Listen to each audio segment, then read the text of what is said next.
طيب الله وأوقاتكم بكل خير. نشرة الأخبار من فضائية إريتريا، معكم فيها شهاب الآية والمسهل بأهم وأبرز العناوين.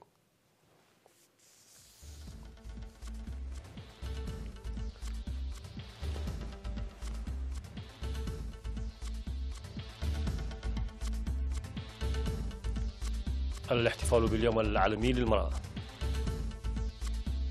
تقييم التعليم في الإقليم الأوسط. بناء المدارس في مديرية النقفة يسير بخطى ثابتة. تركيا ماضية قدما لشراء صواريخ اس 400 الروسية. ضحايا في انفجار جامو وكشمير. وأمريكا تدعو لاستعادة القيود الصارمة على صواريخ إيران.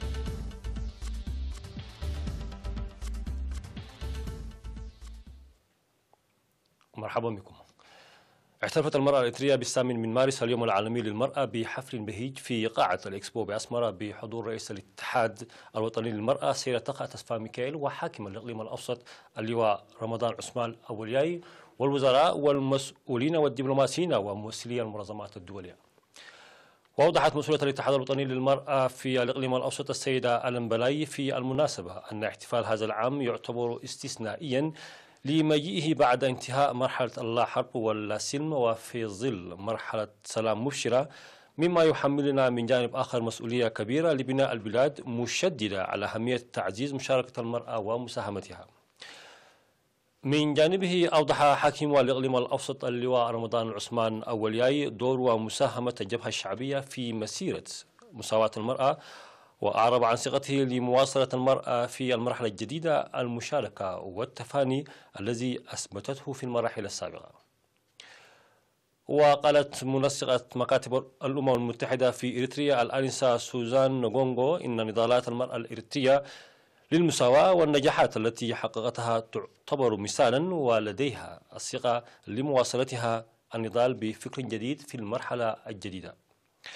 وشهدت المناسبة فعاليات فنية تعكس المناسبة ومساهمة المرأة الإريترية وتقديم جوائز للطالبات المتفوقات في امتحانات الشهادة المتوسطة للعام الدراسي 2016-2017.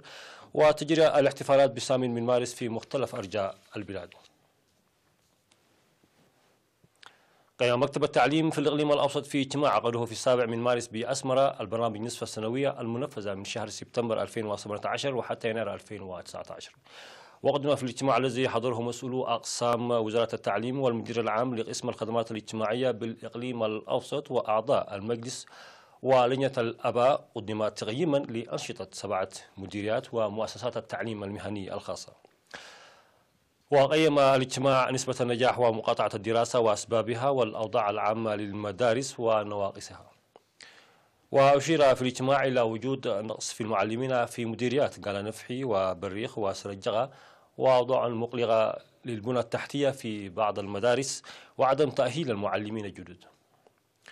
كما أوصى لمساعدة الطلاب متدني النتائج أيام الإجازة وأثناء الإجازة الصيفية، وحل إشكالية المواصلات لتأثيرها على العملية التعليمية، وتوظيف المعلمين حسب كفاءتهم. وفي الختام أجاب مسؤول التعليم في الإقليم الأستاذ بلاي هبتقابر والمدير العام للخدمات الاجتماعية في إدارة الإقليم الأوسط العقيد قبرهانس والدقرقس، أجابوا على أسئلة واستفسارات الحضور.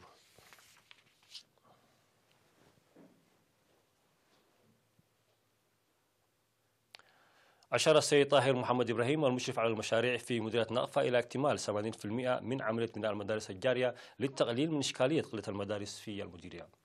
وبموجب عملية البناء الجارية بخطى ثابتة، تم بناء مدرسة ابتدائية ورياض أطفال في مدينة نقفة، فيما يجري بناء مدارس ابتدائية في ضحيتي معو لعال وأقرع لعال، مشيرا إلى أن اكتمال تلك المدارس سيسهم في التقليل من قلة المدارس والفصول الدراسية حسب تصريحات السيد طاهر محمد إبراهيم.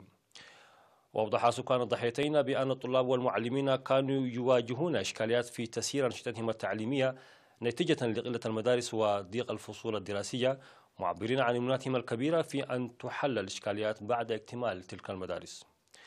وبعد أن أكدوا أنه بالرغم من ارتفاع وعي وفهم المجتمع المدني في أهمية المجال التعليمي، إلا أنه ونتيجة لعدم إبداء الاهتمام من بعض الآباء تتغلص مساهمة الطلاب في معرة التعليم وخاصة الطالبات، حيث دعوا إلى ضرورة الجهود المنسقة لكافة الجهات. هذا وتوجد في مديرية النقفة 35 مؤسسة تعليمية من رياض الأطفال وحتى المرحلة الثانوية.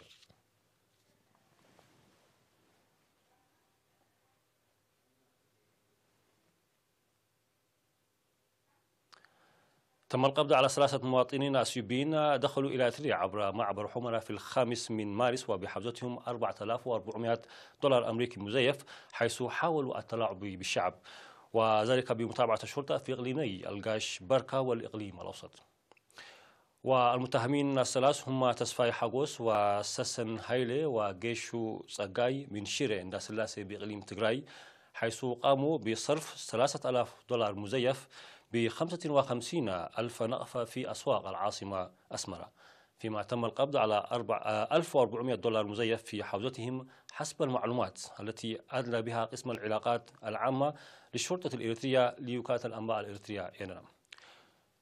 كما عرف بأنهم دخلوا إلى إريتريا باستئجار سيارة برقم 66623 AA، وناشدت الشرطة الإريترية الشعب لأن يكون واعيا نتيجة لظهور العملات المزيفة وإبلاغ أقرب مركز للشرطة في حال راودتهم الشكوك في العملات المزيفة. دعا رئيس جمعية معاقي الحرب الأستاذ قبر برهان إياسو في الاجتماع الذي عقده لسكان الشعب، دعا المجتمع عامة والأفراد خاصة لتعزيز المساهمة لتسيير المعاقين حياة مستقرة. وقال إن الدعم المالي والعيني من الحكومة والجمعية والمواطنين المهتمين في المهجر لتمكين المعاقين من الاعتماد على أنفسهم بالعمل في جمعيات أو فرديا يسهموا لتحسين حياتهم المعيشية، مما يتوجب مواصلة الدعم الشعبي. وأوضح الأستاذ قبر برهان إياسو أن المعاقين يستفيدون من الدعم المقدم للعمل في مجالات الزراعة والبسنة وتربية الحيوانات والدواجن والنحل والتجارة وتقديم قروض دون فوائد بوضع الاعتبار، خاصة لأوضاع المرأة المعاقة. من جانبه أوضح مدير الشعب السيد أبو بكر إبراهيم أن المعاقين المتواجدين بالمديرية لم يقوموا بأنشطة تذكر بسبب عدم التأطير، مؤكدا على تقديم الإدارة الدعم اللازم لإحداث التغيير النوعي في معيشتهم. ووصل الاجتماع لتجميع معلومات دقيقة عن أوضاع المعاقين وتقوية تأطيرهم والاهتمام بالمخبز المغلق منذ 5 سنوات. ويضم فرع جمعية معاقي الحرب في إقليم شمال البحر الأحمر 855 عضو من الذين أصيبوا بالإعاقة في حرب التحرير والدفاع عن السيادة.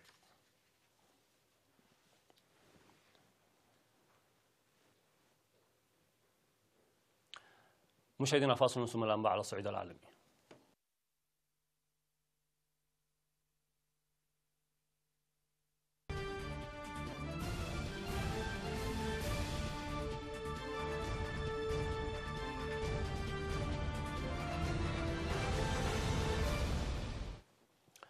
رفض الرئيس التركي رجب طيب أردوغان التحديات الأمريكية بإلغاء صفقة مبيعات الطائرات F-35 ذات التقنية عالية التطور إلى تركيا، قائلا إن بلاده ستمضي قدما لشراء صواريخ S-400 جو الدفاعية الروسية.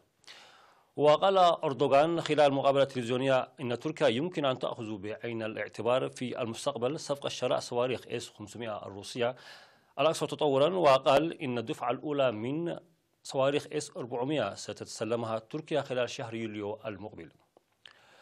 وكان قائد القوات الأمريكية في أوروبا كورتيس سكارباروتي قال للكونغرس الأمريكي بأنه ينبغي على تركيا العضو في منظمة حلف شمال الأطلسي أن تراجع خطتها المتعلقة بشراء صواريخ S-400 من روسيا، أو تتنازل في المستقبل عن شراء الطائرات والأنظمة العسكرية الأمريكية.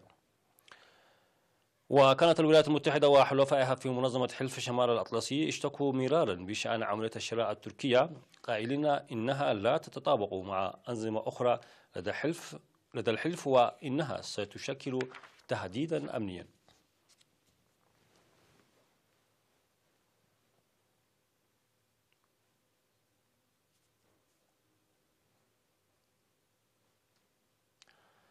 ارتفعت حاصل الضحايا الانفجار الذي وقع بمحطة الحافلات الرئيسية في مدينة جامو الواقع بالشطر الهندي من إقليم كشمير المتنازع عليه مع باكستان إلى 34 شخصا.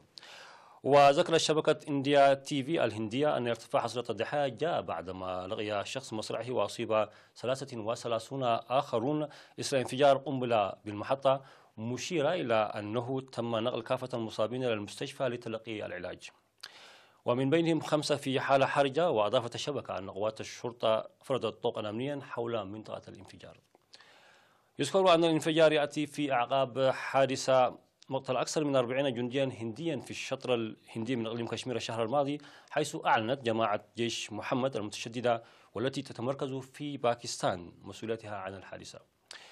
وفي سياق المتصل، كثفت باكستان حملتها على المتشددين، إذ أعلنت الحكومة السيطرة على 182 مدرسة دينية واحتجاز أكثر من 100 شخص في إطار استهداف للجماعات المحظورة.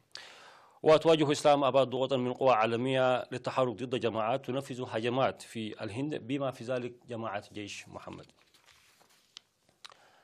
اتهمت الولايات المتحدة إيران بتحدي قرار مجلس الأمن الدولي بإطلاقها صاروخا باليستيا وقمرين صناعيين منذ ديسمبر، وحثت المجلس على محاولة فرض قيود دولية أشد على طهران.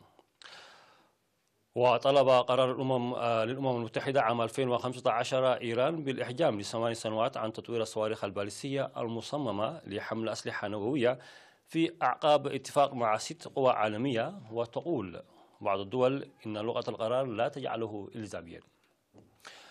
وفي رسالة بعث بها إلى مجلس الأمن الذي يتألف من 15 دولة، قال القائم بأعمال السفير الأمريكي بالأمم المتحدة جوناثان كوهين إن إيران اختبرت صاروخا باليستيا متوسط المدى في أول ديسمبر من العام 2018، وحاولت وضع قمرين صناعيين في المدار، إحداهما في 15 من يناير والآخر في 5 من فبراير.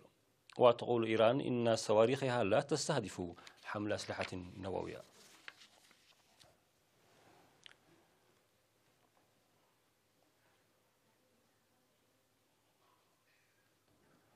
نهاية النشرة، شكرا لكم على المتابعة.